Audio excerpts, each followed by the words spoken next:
a fearless warrior in the entire kingdom of Israel. This is the story of Benaiah. Benaiah, son of Jehoiada, was from Kabzeel, a town in the southern part of Judah. Benaiah was raised in an environment that valued courage and faithfulness. His father was a high priest of Israel in Judah who preserved the Davidic line, orchestrated the overthrow of Queen Athaliah, and guided King Joash in restoring proper worship. On a snowing evening, a hungry lion wandered silently in a village. Benaiah noticed enormous lion paw prints and followed the tracks.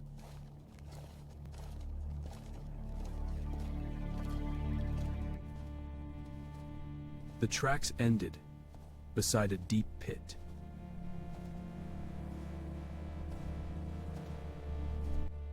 Suddenly, a violent lion roared. If I leave it, someone will die tonight. Without hesitation, Benaiah jumped down into the pit.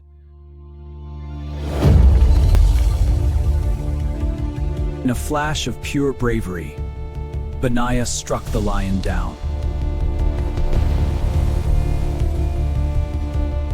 News of Benaiah's strength spread quickly. He found himself fighting in the army of King David. David was the greatest king of Israel, a man who loved God, but a man who was surrounded by enemies. One day, Israel was facing the army of Moab. The Moabites were fierce. They had two brothers leading them.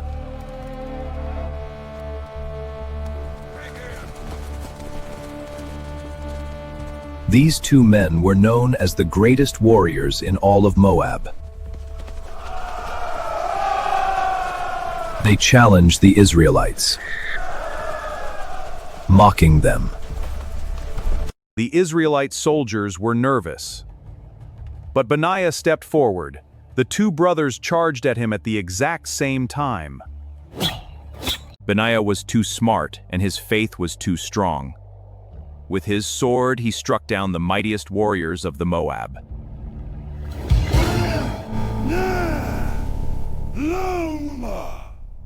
Benaiah killed them, wiped his blade, turned around and walked back his camp. Benaiah's greatest test in the battlefield was still waiting for him. Israel went to war against an Egyptian army.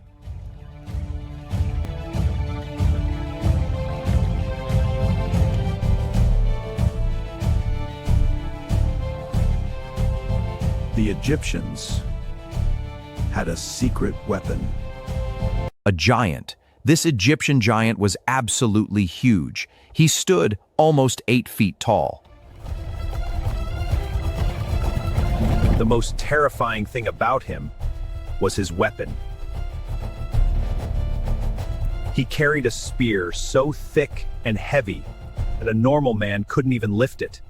The giant laughed as he looked at the Israelites' army. Send your best.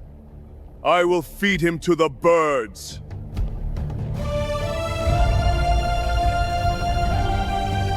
Benaiah looked down at his own hands. No weapons. He had lost his sword in the battle. He had no shield. He grabbed a thick wooden stick, a simple club. Benaiah walked straight towards the giant. "You came to fight me with a stick?" Are you, oh boy, Oat?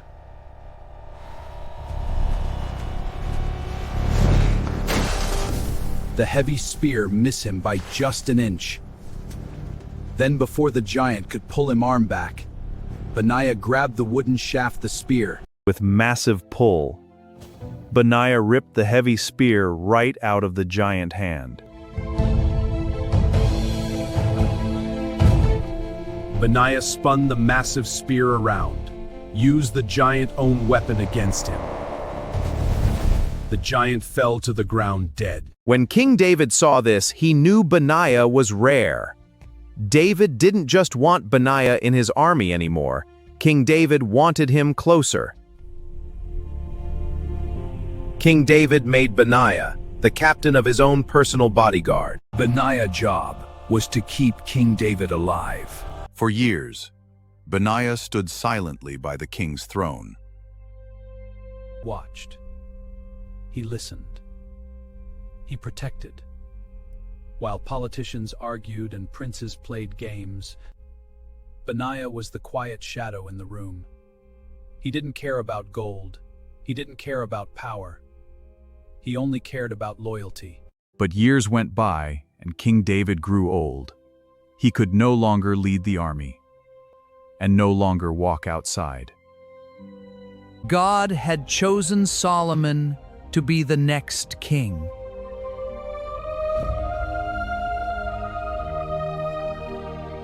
The younger son of King David.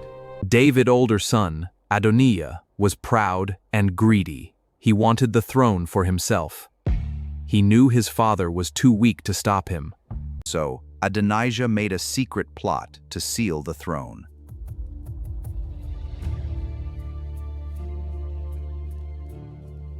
My father is dying. The kingdom is mine.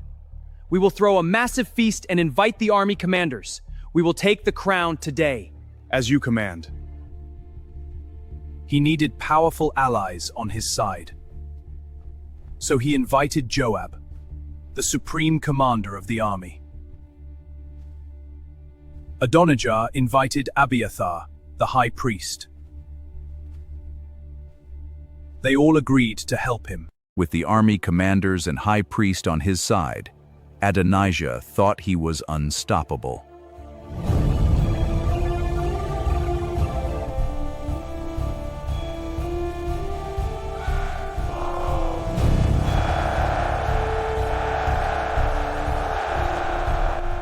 Adonijah made one massive mistake. He didn't invite or tell Benaiah about his plans. He knew that Benaiah was royal to his father, could not be bought, and he could not be tricked. He knew if Benaiah was there, his plan would fail. David's wife Bathsheba and prophet Nathan rushed into the king's bedroom. They warned King David about the plot. If you die today, Solomon and I will be killed. King David called for the only men he could truly trust. Take my royal mule. Put my son Solomon on it. Take him down to the spring of Gihon. Anoint him as king over Israel. Blow the trumpet and shout, "Long live the King Solomon! He will sit on my throne." Benaiah, you are ready to fight.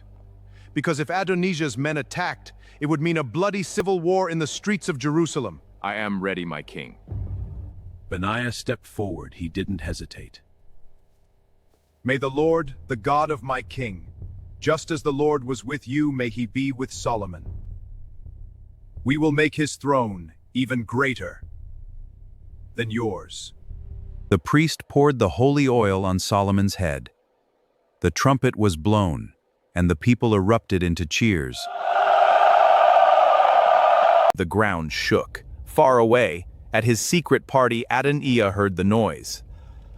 A messenger ran into the party, completely out of breath.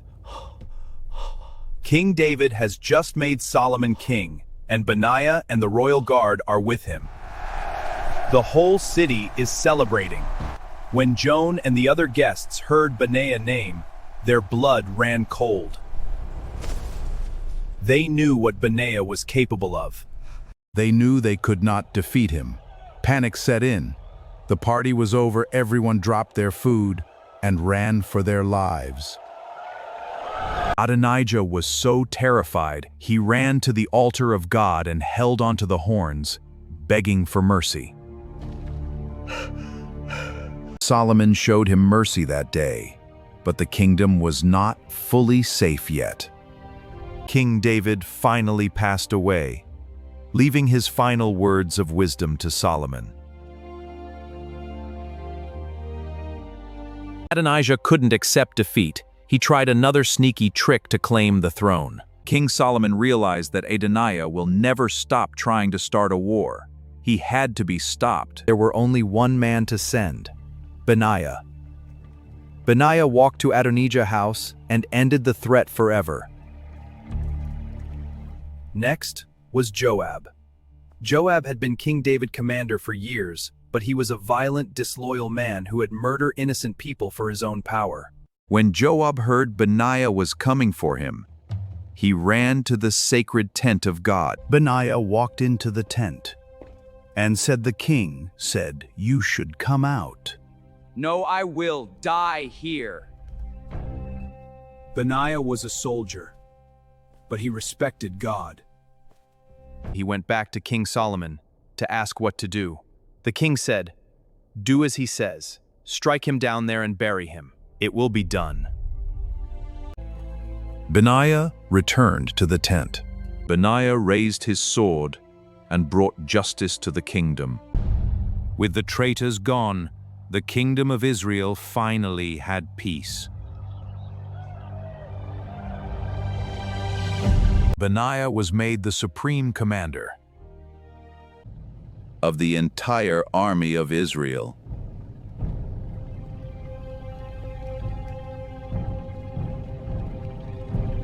Through fierce loyalty, through raw courage, and through an unbreakable faith in God, Benaiah was now the highest-ranking general in the most powerful kingdom in the world.